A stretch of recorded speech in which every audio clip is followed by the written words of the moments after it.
अनुशासन का है, साइंस का। पिछले वर्षों में जो भी क्वेश्चन पूछे गए उसी का है और इसको हम पूरा कंप्लीट करवाएंगे ये बुक को। देखिए पहला क्वेश्चन है, कहता है निम्न में से कौन सा तत्व मानव रक्त के हीम या हेम का भाग है? तो क्या है? आयरन, जिसको लोहा भी बोलते हैं। तो क्या हो जाएगा? पहला का बी हो जाएगा। दूसरा, डेंगू डैश के कारण होता है। डेंगू किसके कारण होता है? तो विषाणु के कारण होता है, यानी दूसरा का क्या होगा? सी हो जाएगा। तीसरा नंबर क्वेश्चन, कहता है निम्न में से मुख्यतः किसका उपयोग फोटोवोल्टिक सौर सेल बनाने के लिए किया जाता है? तो यह हो जाएगा SI, सिलिकॉन का प्रयोग किया जाता है। तो 3 का क्या होगा? डी हो जाएगा। 4 नंबर क्वेश्चन, जल का रासायनिक समीकरण H2O है। H2O लिखने के लिए MS वर्ड की इनमें से किस विशेषता का उपयोग किया जा सकता है? तो सब स्क्रिप्ट का प्रयोग करते हैं। जब भी कोई भी रासायनिक सूत्र लिखते हैं तो उसमें सब स्क्रिप्ट का प्रयोग किया जाता है। 5 नंबर क्वेश्चन, कहता है डैश एक निश्चित 2 टर्मिनल वाला विद्युत घटक है जो परिपथ अवयव के रूप में वैद्युत प्रतिरोध आरोपित करता है। तो ये क्या है? प्रतिरोध हो जाएगा। 5 का क्या होगा? डी हो जाएगा। 6 नंबर क्वेश्चन, एक समान मनुष्य में कितने लिंग गुणसूत्र होते हैं? तो लिंग गुणसूत्र होता है 2। एक समान मनुष्य में कितने लिंग गुणसूत्र होते हैं? तो 2 होता है, यानी 6 का सी हो जाएगा। 7 नंबर, कहता है IPv4 एड्रेस की लंबाई कितने निब्बल के बराबर होती है? तो कितना निब्बल के बराबर होता है? तो 8 निब्बल के बराबर होता है, यानी 7 का ए हो जाएगा। 8 नंबर क्वेश्चन, द्रव में पूर्णतः या आंशिक रूप से डूबे हुए किसी पिंड पर ऊपर की ओर लगने वाले उत्प्लावन बल पिंड द्वारा विस्थापित द्रव के भार के बराबर होता है। यह कथन डैश से संबंधित है। ये किसने दिया था? तो आर्किमिडीज का सिद्धांत है। ये क्या है? आर्किमिडीज का सिद्धांत, यानी 8 का ए हो जाएगा। 9 नंबर क्वेश्चन, कहता है निम्न में से कौन सा एक शंकुधारी वृक्ष नहीं है? तो देखिए कौन सा नहीं है? तो जेट्रोफा नहीं है, बाकी सिप्रस भी है, चीड़ भी है, देवदार भी, ये सब शंकुधारी वृक्ष हैं, लेकिन जेट्रोफा नहीं है। तो नहीं पूछ रहा था, तो 9 का ए हो जाएगा। 10 नंबर क्वेश्चन, कहता है MS वर्ड 2016 में होम टैब के फॉन्ट ग्रुप में मौजूद कैपिटल या स्मॉल ए फीचर डैश विकल्प को निरूपित करता है। किसको करता है? चेंज केस को करता है। तो कौन सा ऑप्शन हो जाएगा? डी हो जाएगा। 10 के डी हो जाएगा। 11 नंबर क्वेश्चन, कहता है IPv4 एड्रेस 4 भागों से मिलकर बनी संख्याओं की एक स्ट्रिंग है जहां प्रत्येक भाग डैश और डैश के बीच की एक संख्या है। तो प्रत्येक भाग क्या है? 0 और 255 के बीच की एक संख्या है। 12 नंबर क्वेश्चन, कहता है निम्न में से कौन सा द्विदिशीय डेटा संचरण को सपोर्ट नहीं करता है? तो कौन सा करता है? नहीं करता है। देखिए फुल डुप्लेक्स करेगा, हाफ डुप्लेक्स भी करेगा, हाफ डुप्लेक्स और फुल डुप्लेक्स दोनों भी करेगा, लेकिन सिप्लेक्स नहीं करता है। तो 12 का क्या होगा? सी हो जाएगा। 13 नंबर, कहता है निम्न में कौन सी भारत में हरित क्रांति की विशेषता है? तो देखिए कुक्कुट पालन उत्पादकों की नियमित एवं सुनिश्चित आपूर्ति, इससे इसका कोई लेना देना नहीं है।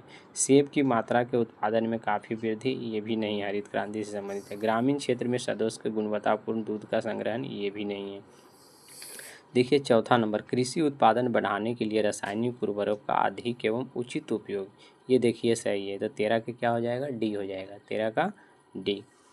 14 नंबर क्वेश्चन, कहता है निम्न में से कौन सा धातु समूह इतना मृदु होता है कि उन्हें चाकू से काटा जा सकता है और इसका घनत्व कम और गलनांक निम्न होता है? तो देखिए कौन? आर्सेनिक, एंटीमनी, बिस्मथ, ये नहीं होगा। बेरिलियम, कैल्शियम, मैग्नीशियम, ये भी नहीं होगा। लिथियम, सोडियम, पोटेशियम, ये देखिए नरम होता है। ये धातु है लेकिन फिर भी क्या होता है? नरम होता है और इसको चाकू से हम काट सकते हैं। तो 14 का क्या होगा? सी होगा। 15 नंबर क्वेश्चन, कहता है निम्न में कौन सी रासायनिक अभिक्रिया का संकेत अभिक्रिया यहाँ A, B, C और D किसी भी तत्व अणु को निरूपित करता है? तो A+B से फिर क्या बनेगा? AB बनेगा, यानी संयोजन अभिक्रिया को निरूपित कर रहा है। संयोजन अभिक्रिया में देखिए 2 या 2 से अधिक रहेगा और मिलकर क्या बनेगा? एक उत्पाद बनाएगा, तो वो संयोजन अभिक्रिया। देखिए इसमें क्या हो रहा है? 2 उत्पाद बन रहा है, इसमें भी 2 उत्पाद हो रहा है, इसमें भी क्या हो रहा है? 2 को हो रहा है, लेकिन इसमें क्या है? 1 है। तो 15 का क्या होगा? बी होगा। 16 नंबर क्वेश्चन, कहता है द्विपद नाम पद्धति को किसने प्रस्तुत किया था? तो किसने प्रस्तुत किया था? तो 16 का डी हो जाएगा, Carolus Linnaeus. Carolus Linnaeus. 17 number, carbon का निम्न में से कौन सा अपरूप ज्ञात सबसे कठोर प्राकृतिक पदार्थ है जिसका गलनांक और क्वथनांक बहुत अधिक होता है? तो किसका होता है? हीरा का होता है। कार्बन का अपरूप है हीरा, जो कि इसका गलनांक और क्वथनांक बहुत ज़्यादा होता है। 18 नंबर क्वेश्चन, कहता है निम्न में कौन सी एक निष्क्रिय गैस तत्व है?